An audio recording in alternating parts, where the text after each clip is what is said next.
Okay, I have logged into the member portal as Abundant Life Christian Academy in Margate, Florida.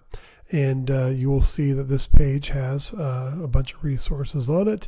And I won't go through all of these items, but there's another course on this training portal that you can access to review the components of the actual portal itself.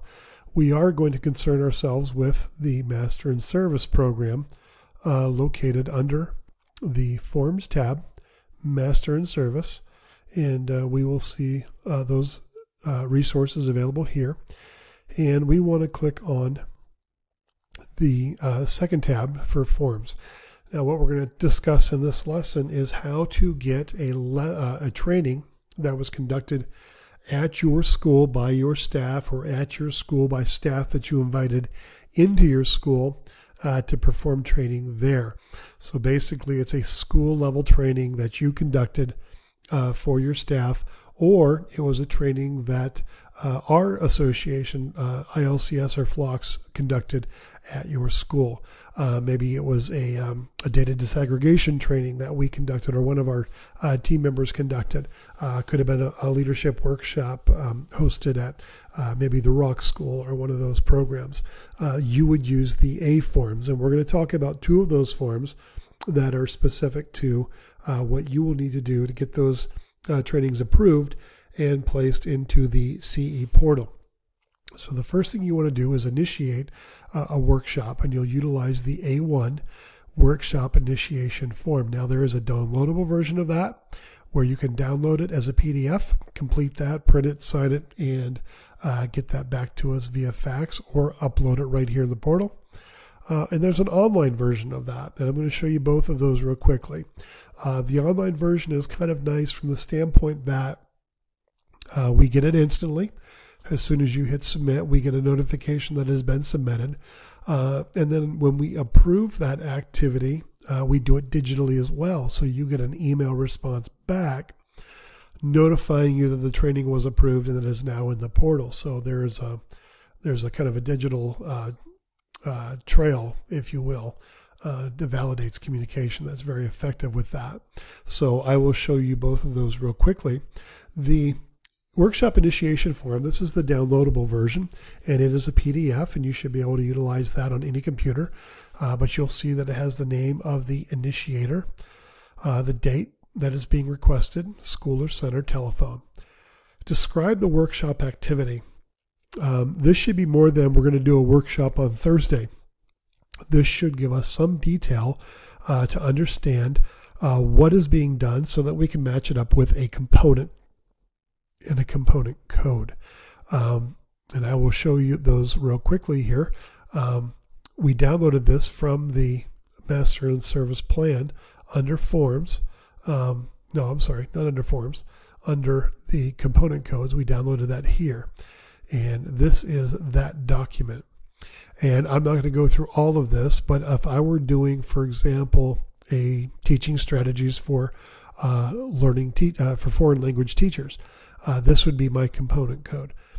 I would want to put my description for that activity clear enough that I would understand that it's for teaching strategies to foreign language teachers. Very important that the explanation or the description of the workshop is clear so that we know exactly how to code that.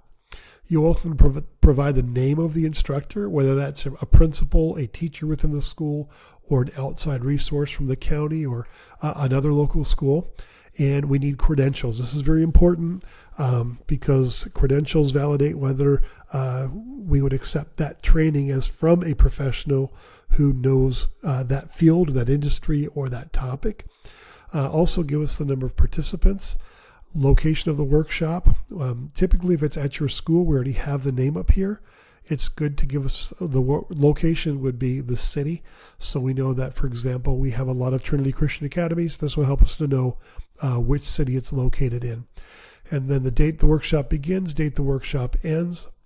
Total instructional hours. This is going to be the total number of hours of teaching that are going to happen during that day. And this would not include any breaks or lunches.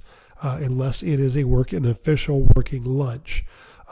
So if you're meeting from 8 till 12 with a 1 hour lunch break and then 1 till 3, that obviously would be 4 plus 3, 7 hours of training. And I would note that here. If you're going to charge entrance fee, please provide cost per participant, and then your signature and the signature of the administrator if it is other than the initiator, as well as the date. These are the information. This information here is completed by our office, whether it's approved or not, and then under what the title of the component and the component number, and of course that is drawn exactly from here, and we complete that portion. Now, if you submit the PDF form, you can fax that to our office, or you can upload it in the portal here, and then we would fill out the bottom portion. We do keep a copy of this on record for 5 years in our files, so it's a very important document in tracking long-term historical information. The digital version of this form actually follows the exact same format: name, date, school name, school phone, title of workshop, description of workshop, presenter, credentials, number of participants, date it begins, date it ends, instructional hours, cost, and then the email information is different and added from the other form, and then a signature box here. And this doesn't have to be your signature perfectly, just an insignia.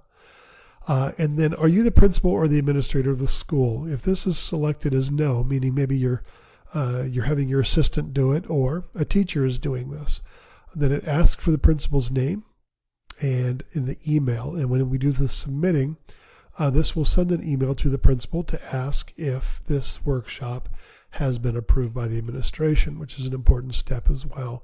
Basically, it's in lieu of that signature on the paper form from the administrator. So that's the digital form. The digital form is probably a quicker format, but either one of those can be utilized to get that information to us. And then once we approve that activity, we will place that in the CE portal for you. And if you do not have a CE portal account, we will actually send you the certificates upon completion of that workshop.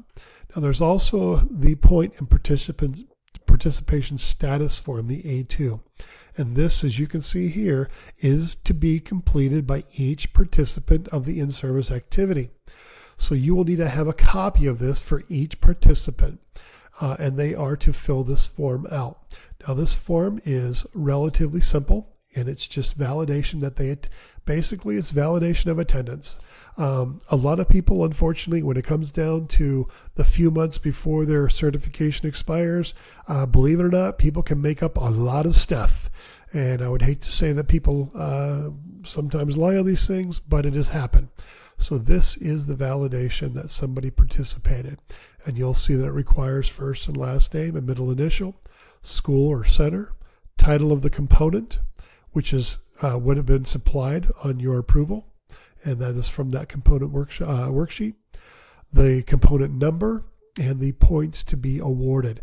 This is very important, especially like on a 2 or 3 day orientation where a teacher did not attend all of the orientation. So this number actually could vary based on who attended all pieces of that workshop and who attended only portions of it. And then you'll see that you want to check the appropriate box if they are instructional personnel, if they're administrators, or if they're non-certified instructional and administrators. Possibly, for example, your PE teacher or maybe an art teacher that's not certified. Points assignments. Please indicate the area of certification that you want the in-service to be counted. You have elementary ed, you got middle school, you got high school, secondary education. We have specializations in English K through 12 or in English 6 through 12 or English 7 through 12, and you want to notate that area of specialty for the certificate area name, date of the workshop, and then the participant signature and the administrator signature. And you want a copy of this to be maintained in your office professional development file. We recommend that every school have an MIP file to track this stuff annually and then purge that file annually, but keep one version of it for every 5 years for certification. So you'll have a 5-year running file. then our office will approve each of those, and you'll see that we have a counter signature here that we supply back to you for that approval. And we keep a copy of this on file as well for 5 years to validate participation in professional development activities. So a little bit more than just a handshake and a yes or a no. There's got to be some validation of attendance and participation, as well as the authentication of that workshop as an official activity of our association. So those are the A forms, and that would be training that is conducted at your school by your staff or by a guest that you have invited in, or our association. The next training we will discuss how to get credit for any programs that are offered outside of our association or your school. Maybe you attended a workshop by Marzano or Harry Wong, or you attended something maybe locally in your school district. And this will how you get permission and authorization for those. And we'll discuss that in the next training.